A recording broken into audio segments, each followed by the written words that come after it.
Latest टेक्नॉलॉजीमुळे भविष्यात शिक्षकांसमोर विद्यार्थ्यांना शिकवण्याचं आव्हान. योग घातलेल्या लेटेस्ट टेक्नॉलॉजीमुळे भविष्यात विद्यार्थ्यांना शिकवण्याचं मोठं आव्हान शिक्षकांसमोर असणार आहे. सोशल मीडियातून चांगले ज्ञान आणि वाईट ज्ञान हे मिळते, पण विद्यार्थ्यांनी काय घ्यायचे ते त्याच्यावर अवलंबून आहे. भविष्य घडवायचे असेल तर चांगले ज्ञान घ्यावे लागेल आणि वाईट ज्ञान घेतले तर विद्यार्थ्याचे भविष्य घडणार नाही, असं मत जिल्हा परिषद सदस्य रणजितसिंह शिंदे यांनी अंतर्नाद 2025 या स्नेहसंमेलनाच्या उद्घाटनपर प्रसंगी व्यक्त केले.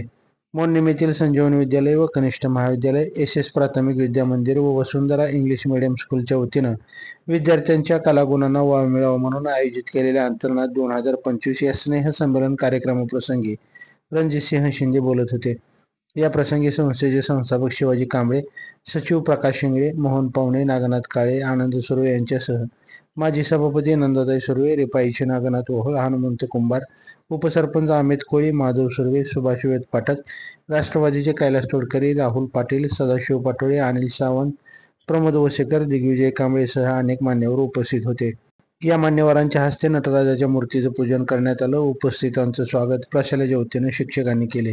या प्रसंगी बोलताना संस्थेचे संस्थापक शिवाजी कांबळे म्हणाले की भविष्यात विद्यार्थ्यांना अधिक सोयीसुविधा देण्यासाठी स्मार्ट क्लास व स्मार्ट बोर्ड शिक्षण प्रणाली संस्थेत राबवण्यासाठी प्रयत्न करण्यात येणार असून येईल ते जूनपासून नवीन वर्ग खोल्या व तंत्रज्ञानाचा वापर व आधुनिक शिक्षण प्रणालीयुक्त सुविधा देण्यासाठी प्रयत्न सुरू असल्याचं सांगितलं.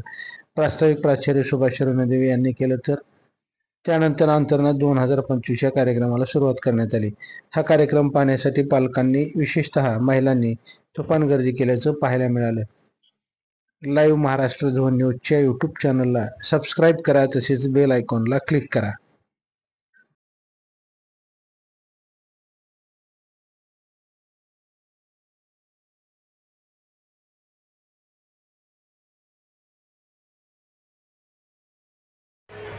केवळ 110 विद्यार्थी घेऊन हे एक संकुल सुरू झालं 10 वर्षापूर्वी आणि आता त्याची संख्या झाली आहे 650-675. आणि हे संकुल विद्यार्थी परीक्षा, या परीक्षांच्या माध्यमातून आपला झेंडा राज्यभर घुमतोय आणि त्याही परीक्षेमध्ये विद्यार्थ्यांना जास्तीचे मार्क्स मिळून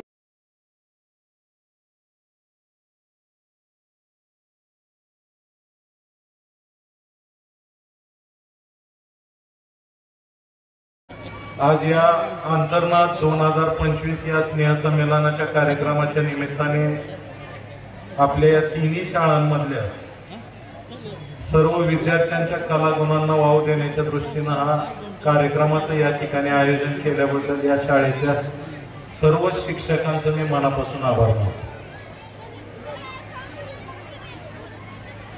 शाळा म्हणलं की सर्वांगीण विकास झाला पाहिजे आणि सर्वांगीण विकास होत असताना नुसता शैक्षणिक विकास होऊन चालणार नाही, तर खेळामध्ये सुद्धा काही मुलं चांगल्या पद्धतीनं कामगिरी बजावू शकते.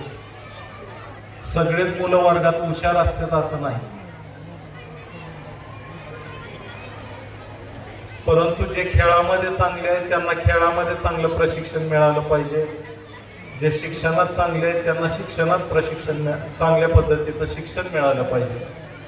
आणि अशा पद्धतीनं खऱ्या अर्थाने त्या शाळेची गुणवत्ता टिकवणं आणि या सगळ्याच बाबीमध्ये काम करणं ही खरोखर आज शिक्षकांची फार मोठी कसरत आहे. आता शिवाजी नानांनी सांगितलं की सोशल मीडियाचे जे माध्यम आहेत, यूट्यूब, इंस्टाग्राम किंवा व्हॉट्सॲप, या सगळ्या विद्यापीठामध्ये बऱ्याचशा माहिती मिळतात, पण बऱ्याचशा माहिती खोट्याही असतात. परंतु ही सगळी तरुण मुलं हल्ली जास्तीत जास्त मोबाईलचा वापर करतात आणि त्याच्यावर काही चांगल्याही गोष्टी पाहायला मिळतात आणि चांगल्या टेक्नॉलॉजी मिळतात, चांगली माहितीही मिळते. आणि खऱ्या अर्थाने शिक्षकांची कसरत अशी आहे की जी काही लेटेस्ट टेक्नॉलॉजी या पोरांपर्यंत पोहोचते या माध्यमातून, त्या सगळ्याला समरस होऊन शिकवणं इथून पुढच्या काळात खऱ्या अर्थाने ही शिक्षकांची फार मोठी कसरत राहणार. आणि आजच्या या अंतर्नाद 2025 या कार्यक्रमाच्या निमित्ताने या तिन्ही शाळेच्या शिक्षकांनी आतापर्यंत या शाळेची 2013-14 साली ही शाळा सुरू होत असताना 110 विद्यार्थी होते. आज या विद्यार्थ्यांची जर संख्या पाहिली तर जवळपास 700 विद्यार्थ्यांपर्यंत ही संख्या पोहोचली. आणि शेवटी कुठलीही शाळा हल्ली जर बघितलं तर जिल्हा परिषदेच्या शाळांमध्ये ज्या ठिकाणी गुणवत्ता आहे त्या ठिकाणी विद्यार्थ्यांची संख्या आहे. पण खाजगी शाळांमध्ये अनेक अनुदानित शाळा सुद्धा आपण बघतो की ज्या ठिकाणी विद्यार्थी वाचून शाळा बंद पडायच्या स्थितीत आहे. आणि आज या तिन्ही शाळांच्या माध्यमातून 700 विद्यार्थ्यांचा पट आणि 700 विद्यार्थी या ठिकाणी शिक्षण घेत आहेत. म्हणजे निश्चितपणाने या परिसरात चांगली गुणवत्ता असल्याशिवाय पालक कोणीही या शाळेवरती विश्वास ठेवत नाही.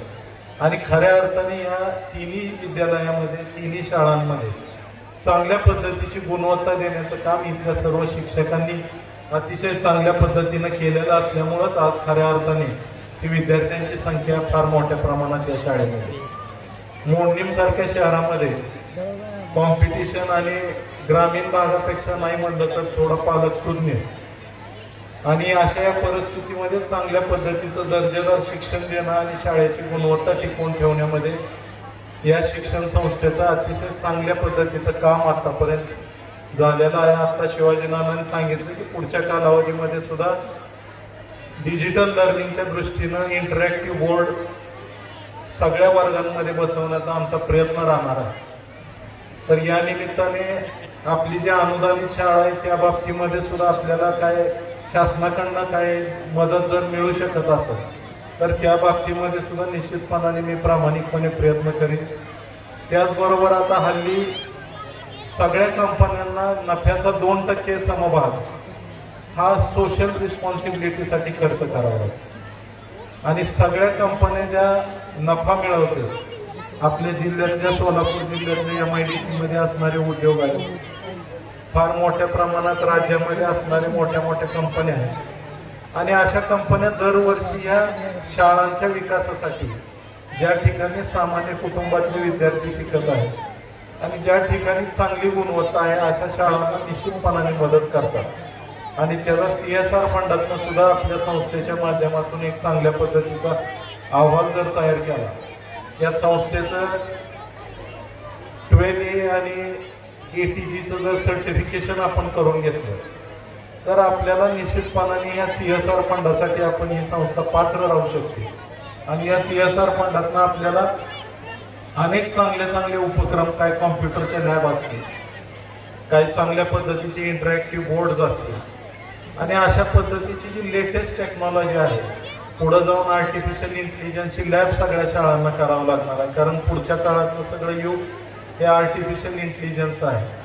आणि 8वी पासून 5वी पासून पुढच्या विद्यार्थ्यांना या आर्टिफिशियल इंटेलिजन्सची एक प्राथमिक माहितीच्या स्वरूपात त्या ठिकाणी माहिती मिळण्याच्या दृष्टीनं सुद्धा पुढच्या कालावधीमध्ये सगळ्या शाळांमध्ये आर्टिफिशियल इंटेलिजन्सच्या लॅब कराव्या लागणार आहे. आणि त्या दृष्टीनं आपली शाळा अद्ययावत करण्याच्या दृष्टीनं आणि या शाळेतली गुणवत्ता अधिकची आणि जागतिक लेवलची आणण्याच्या दृष्टीने पुढच्या कालावधीमध्ये जी जी काही शाळेला मदत लागेल त्या मदतीसाठी 100% दादांच्या माझ्या माध्यमातून जेवढी करता येणं मदत करता येणं शक्य आहे तेवढी निश्चितपणाने केली जाईल. एवढंच मी आपल्याला या निमित्ताने सांगतो. अधिक न बोलता आजच्या